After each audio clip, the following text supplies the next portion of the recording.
ভেবে এবার বললে অ্যাক্সিডেন্ট হয়েছে, এবার ডেট হয়ে গেছে বলে বলে নেওয়া।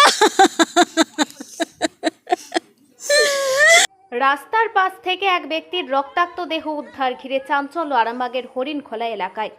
রবিবার ভোর রাতে হরিণখোলা ব্রিজ সংলগ্ন এলাকা থেকে দেহটি উদ্ধার করে আরামবাগ থানার পুলিশ। এরপরে তাকে আরামবাগ মেডিকেল কলেজে নিয়ে গেলে তাকে মৃত ঘোষণা করে চিকিৎসকেরা। মৃত ব্যক্তির নাম প্রভাত দাস, তার বাড়ি আরামবাগের ভালিয়া দাসপাড়া এলাকায়। তিনি পেশায় একজন ইলেকট্রিক মিস্ত্রি। মৃতর পরিবার সূত্রে জানা যায়, গতকাল রাতে কাজ থেকে বাড়ি ফিরে খাওয়া দাওয়া করে শুয়ে পড়েছিল প্রভাত। পরিবারের দাবি, বাড়ির সবাই ঘুমিয়ে পড়ার পর গতকাল রাতে বাইক নিয়ে বেরিয়ে যান তিনি। তবে তিনি কোথায় যাচ্ছিলেন, কেন যাচ্ছিলেন তা বাড়ির কাউকে তিনি জানাননি।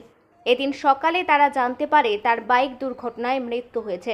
ঘটনার কথা জানাজানি হতেই কান্নায় ভেঙে পড়ে তার পরিবারের লোকজন। তবে এই ঘটনায় স্থানীয়দের অনুমান, রাতে বাইক চালিয়ে রাজ্য সড়ক দিয়ে যাওয়ার সময় তাকে হয়তো কোনো গাড়িতে ধাক্কা মারে, অথবা কোনো কারণে নিজেই বাইক থেকে পড়ে গিয়ে এই দুর্ঘটনা ঘটেছে। তবে ঘটনাটি আসলে কি ঘটেছে তার তদন্ত শুরু করেছে আরামবাগ থানার পুলিশ। আমি তো এই আসি, বাড়িতে তো থাকিনি। ভোরবেলা উঠে চারটের সময় উঠে চলে গিয়েছি।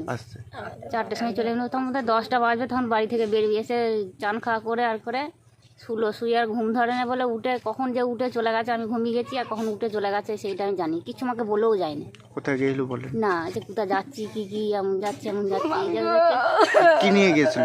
আস্তে আস্তে কি নিয়ে গেছিল? মোটরসাইকেল, ওর মোটরসাইকেল আছে, মোটরসাইকেল নিয়ে চলে গেছে। চলে গেছে। সেইটা তো দেখছি, মোটরসাইকেলটা নয় দেখছি, তাহলে মোটরসাইকেল নিয়ে গেছে। দিয়ে পুলিশে কি বললো? একটু মা আসতে। পুলিশে কি বলে আমার সঙ্গে তো কথা হয় না, আমি থাকিনি, আমি কাজে গেছি, এই এসে এই পৌঁছাচ্ছি। বাড়িতে লোকের বাড়িতে কাজ করে? লোকের বাড়িতে মাঠে কাজে গেছি। মাঠে কাজ করে। আপনার নাম কি? আমার নাম সুমা দাস।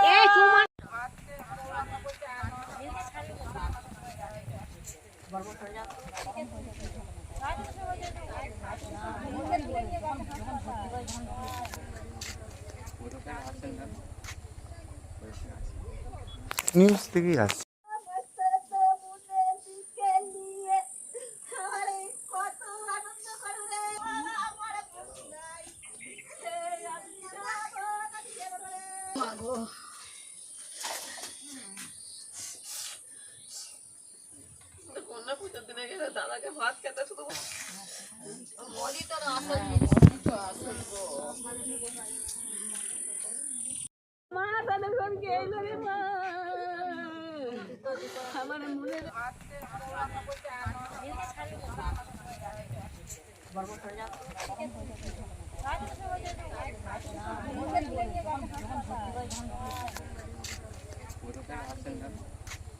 কালকে হচ্ছে সকালের দিকে গিয়েছিল, বললে মা আমি আজ ঘরকে আসবো না, রাত্রিরে আসবো।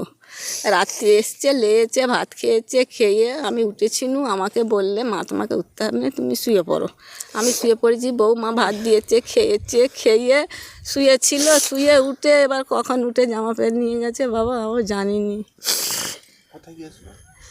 আমি জানিনি তো কোথায় যাবে, আমাকে কী করে বলবো না। আজকে আমাদের পাড়ার একটা ছেলে এসে আমাকে বলছে, ওর ছেলের নাম প্রভাতকে ডাকছে। আমি বলছি বাবা সে তো নেয়। বলছে কাকিমা কোথা?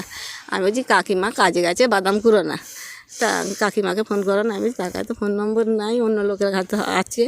তারপরে বলে আমাকে বলছে তাহলে ওর দাদা বৌদি ওর দাদা আছে, কাজে চলে গেছে, প্যান্ডেলে কাজ করে, আর্জেন্ট চলে গেছে। তারপরেতে আমাকে বললে আমি কি হয়েছে রে? বললে এই হরিণখোলাতে অ্যাক্সিডেন্ট হয়েছে প্রভাত কাকা, হ্যাঁ তোমরা যে হোক আরামবাগ যাও, এই কথা বললো। আমি বলছি যে আমি মেয়ে মানুষ, আমি যাব। আমাকে বললো যেতে হবে না, আমরা এক্ষুনি আর্জেন্ট প্যান্ডেলে কাজ আছে, আমরা এসে যাব।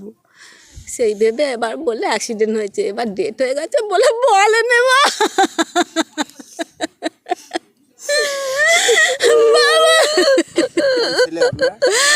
আমার দুটো ছেলে, একটা ছোট।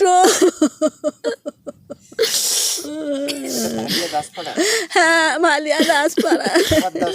হ্যাঁ এখন আরামবাগেই রয়েছে প্রাণ আইভিএফ ফার্টিলিটি সেন্টার। নিঃসন্তান দম্পতিদের মুখে হাসি ফোটানোর বিশ্বস্ত প্রতিষ্ঠান প্রাণ আইভিএফ ফার্টিলিটি সেন্টার দক্ষিণবঙ্গের মধ্যে সর্ববৃহৎ এবং সর্বপ্রথম এআরটি গভর্নমেন্ট রেজিস্টার প্রাপ্ত আইভিএফ সেন্টার এখন আরামবাগেই। অল্প খরচে আইভিএফ পরিষেবা, বন্ধ্যাত্ব চিকিৎসার এক অভিনব অধ্যায়। প্রাণ আইভিএফ ফার্টিলিটি সেন্টার একেবারে অল্প খরচে পুরুষ ও মহিলার বন্ধ্যাত্ব পরীক্ষা, বন্ধ্যাত্ব চিকিৎসা সবকিছুই হয় আমাদের প্রতিষ্ঠানে। সুচিকিৎসার মাধ্যমে মা ও বাবা ডাক শুনতে পারবেন নিঃসন্তান দম্পতিরা।